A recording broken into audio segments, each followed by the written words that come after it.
Assalamualaikum warahmatullahi wabarakatuh. Selamat datang kembali di channel LIUG. Pada video pembelajaran kali ini, kita akan mencoba mempelajari penggunaan software Excel untuk permasalahan transportasi. Nah, software ini merupakan salah satu fasilitas tambahan atau opsional atau bisa disebut add-ins yang disediakan oleh Microsoft Excel yang memiliki fungsi untuk mencari nilai optimal suatu formula pada satu sel saja, yang bisa disebut sebagai sel target pada worksheet atau lembar kerja. Microsoft Excel software ini sendiri mengkombinasikan fungsi dari suatu graphical user interface, suatu algebraic modeling language atau seperti JAMS, AMPL, dan optimizer untuk linear, nonlinear, dan integer program. Selanjutnya akan ada studi kasus yang bisa kita gunakan untuk mempraktikkan SCND menggunakan Excel solver.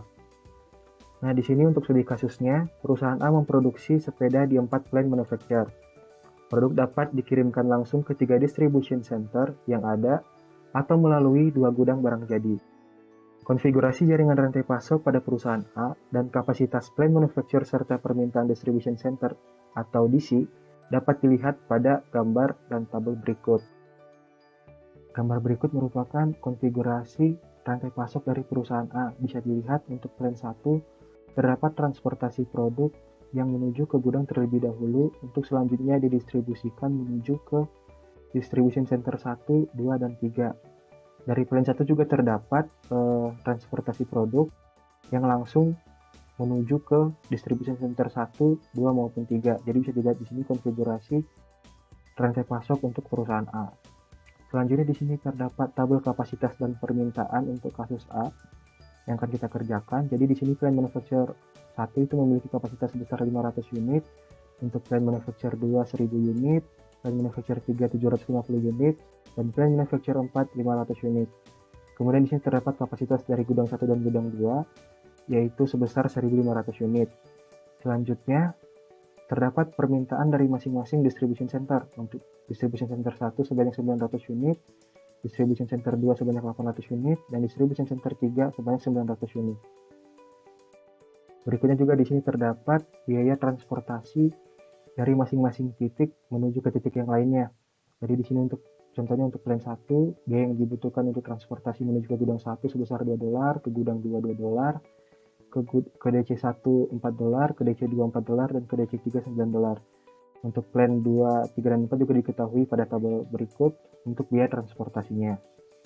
Nah, selanjutnya untuk mempelajari jaringan rantai pasok, maka dilakukan formulasi model untuk mendapatkan total biaya transportasi minimum. Di sini kita menggunakan pengolahan dengan Excel solver. Kemudian untuk perhitungan kali ini kita tidak menggunakan gudang. Selanjutnya kita berlanjut ke pengolahan Excel solvernya. Baik, setelah tadi studi kasusnya telah dijelaskan, selanjutnya kita melakukan pengerjaan solver pada Excel. Nah, di sini yang pertama ada bagian cost matrix. Nah, di cost matrix ini kita bisa melihat ada tabel. Nah, tabel ini merupakan tabel biaya transportasi yang dibutuhkan untuk membawa produk dari tempat produksi ke distribution centernya. Nah, contohnya di sini untuk plan 1 atau tempat produksi 1 yang membutuhkan biaya sebesar $4 untuk setiap produknya ketika dibawa ke dalam distribution center 1. Nah, begitu juga dengan seterusnya. Di sini sudah lengkap mulai dari plan 1 sampai dengan plan 4 menuju DC1 sampai dengan DC3.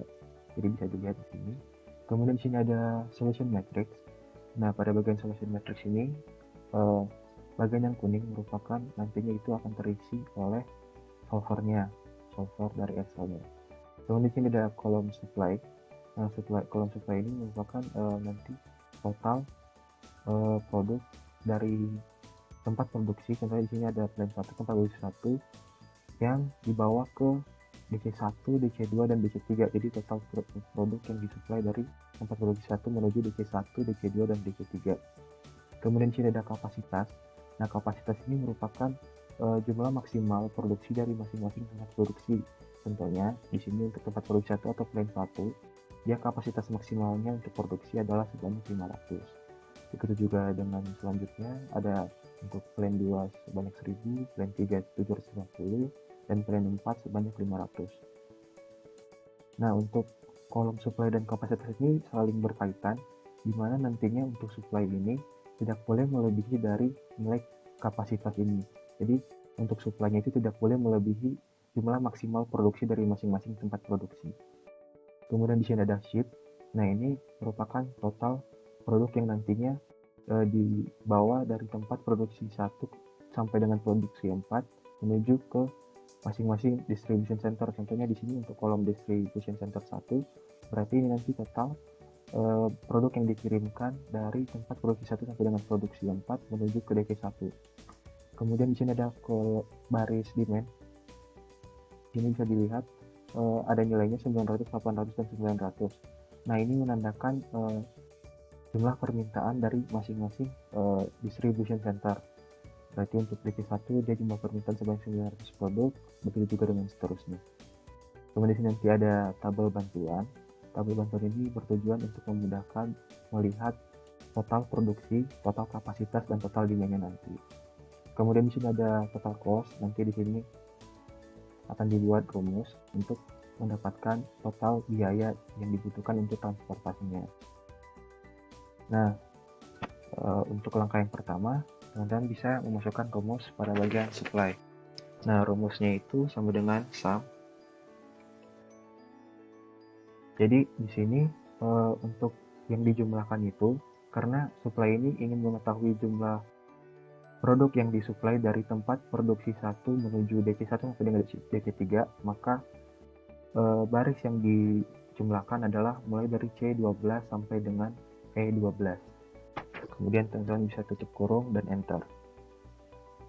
Nah, rumus yang sama juga berlaku untuk baris-baris selanjutnya, seperti untuk plan 2.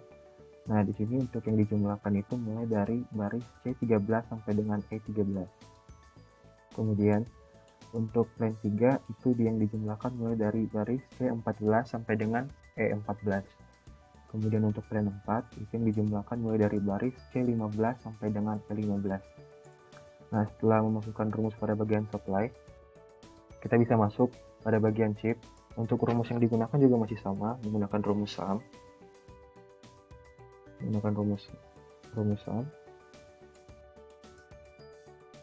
Nah, di sini untuk yang dijumlahkan itu pada kolom DC1 mulai dari C12 sampai dengan C15. Kemudian tinggal ditutup kurung, kemudian di enter.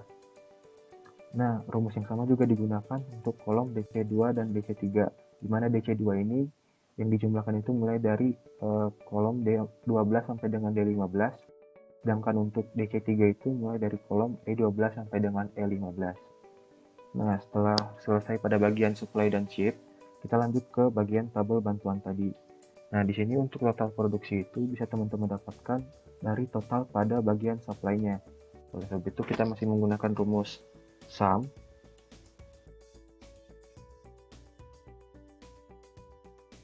Nah, teman-teman tinggal blok pada bagian supply-nya.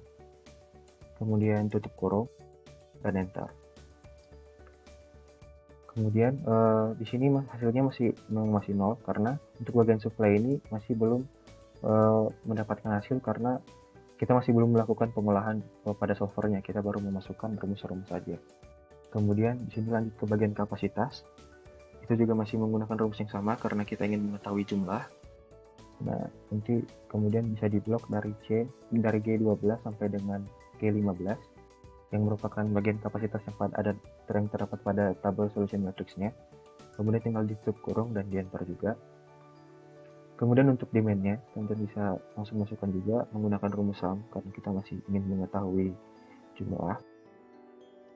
Nah, teman-teman bisa lihat di sini untuk bagian demand adalah mulai dari C17 sampai dengan E17. Tinggal ditutup kurung, kemudian klik enter. Nah, ini nanti tabelnya bisa membantu kita untuk mengetahui jumlah produksi, jumlah kapasitas, serta jumlah demand. Kemudian kita masuk ke rumus untuk total cost-nya itu. Nah, untuk rumus total cost itu menggunakan rumus sum product. Nah, di sini Langsung saja tulis rumus sum product, buka kurung. Nah, untuk sum product ini nanti teman-teman bisa memasukkan yang pertama dari tabel cost matrix-nya tadi, di blok untuk setiap biayanya, kemudian koma untuk lanjut ke bagian tabel selanjutnya, yaitu tabel solution matrix-nya yang bagian kuning. Dan kemudian tinggal tutup kurung, kemudian enter. Nah, setelah memasukkan rumus-rumus yang tadi, maka kita berlanjut ke tahap selanjutnya, yaitu melakukan pengolahan dengan menggunakan solver. Nah, untuk mengaktifkan solver pada Excel itu sendiri, teman-teman bisa masuk pada bagian File, kemudian teman-teman bisa masuk ke bagian Option. Nah, pada bagian Option ini, teman-teman bisa klik pada bagian Add-ins, kemudian bisa mencari solver add-ins pada bagian yang tertera pada add-ins ini. Bisa klik, kemudian di sini menggunakan Excel add-ins, kemudian teman-teman bisa mengklik Go. Nah, pada tampilan seperti ini, teman-teman bisa melakukan centang pada bagian solver add-ins untuk mengaktifkan solvernya. Jadi, sini sudah aktif, tinggal diklik aja, kemudian klik OK. Nah, maka nanti secara otomatis, teman-teman bisa perhatikan pada menu bar data, ini nanti akan muncul solver. Nah, selanjutnya kita langsung masuk ke pengerjaan solvernya saja. Nah, untuk set objektif ini, itu teman-teman bisa memasukkan bagian total cost-nya tadi yang telah dimasukkan rumus sum product. Kemudian tinggal klik enter. Selanjutnya di sini ada beberapa pilihan, max, min, dan value of. Nah, karena di sini kita ingin meminimasi biaya transportasinya, maka teman-teman bisa pilih pada bagian min di bagian kuning ini. Nah, selanjutnya pada bagian by changing variable cells ini, teman-teman bisa memasukkan bagian yang kuning tadi yang masih kosong. Nah, jadi caranya tinggal klik pada bagian ini, kemudian tinggal di blok pada bagian yang kuningnya, kemudian klik enter. Nah, selanjutnya di sini terdapat subject to constraints. Nah, di sini teman-teman bisa menambahkan batasan dalam pengolahan solvernya nanti. Jadi yang pertama di sini langsung dimasukkan saja pada bagian kuning ini. Kita memberi batasan bahwa nilainya nanti harus integer atau bilangan bulat. Kemudian setelah melakukan pengaturan untuk integernya, bisa langsung klik add untuk memasukkan batasannya. Kemudian masih di sel yang sama. Nah, di sini untuk nilai pada bagian kuning tersebut, agar tidak menghasilkan nilai yang negatif, maka dia harus lebih besar atau sama dengan 0 untuk menghindari nilai minus nantinya pada hasil pengolahan solvernya. Nah, selanjutnya di sini tadi kita membahas bahwa kolom supply memiliki keterkaitan dengan kolom kapasitas, di mana nilai supply ini tidak boleh melebihi dari kapasitasnya. Maka dari itu kita bisa menambahkan batasan lain, yaitu pada supply ini harus lebih kecil atau sama dengan kapasitasnya. Kemudian bisa klik add, berlanjut ke supply yang kedua, juga harus lebih kecil sama dengan kapasitasnya. Dengan angka yang sama juga lanjut ke line 3, dan yang terakhir line 4.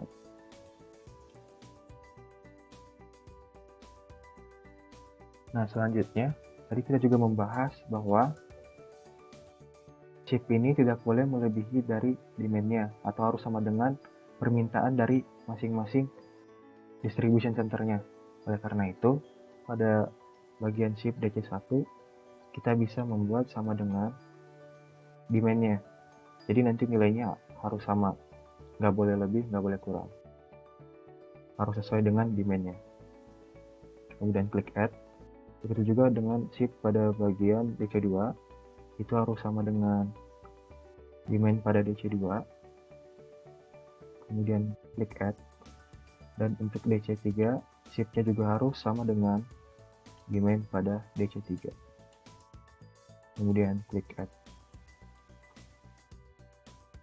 Nah, untuk ketika batasannya sudah cukup, di sini tinggal klik cancel saja untuk kembali ke tampilan solver parameternya. Nah, di sini untuk select solving kita menggunakan GRG nonlinear. Kemudian setelah itu tinggal klik solve. Kemudian oke. Nah, setelah itu akan muncul hasil dari pengolahan solvernya. Nah, bisa dilihat di sini bagian yang kuning yang kosong tadi sudah terisi dari solvernya. Jadi bisa diketahui di sini dari tempat produksi 1 akan dikirimkan sebanyak 500 produk menuju DC1. Sedangkan untuk DC2 dan DC3 0. Nah, untuk plan 2 akan mengirimkan 400 produk ke DC1 dan 600 produk ke DC3, sedangkan DC2 0. Untuk plan 3 hanya mengirimkan pada DC2. Kemudian untuk plan 4 akan mengirimkan sebanyak 50 produk dan 350 produk pada DC2 dan 300 produk pada DC3. Ini bisa dilihat karena kita menggunakan batasan tadi, untuk supply-nya tidak melebihi dari kapasitasnya tadi. Dan begitu juga untuk shift-nya sama dengan demand dari masing-masing distribution center-nya. Kemudian bisa dilihat di sini untuk total cost-nya sudah terisi. Jadi ini merupakan total biaya transportasinya. Jadi sebanyak $10.350. Baik, sekian penjelasan untuk pengerjaan data supply chain dengan menggunakan solver.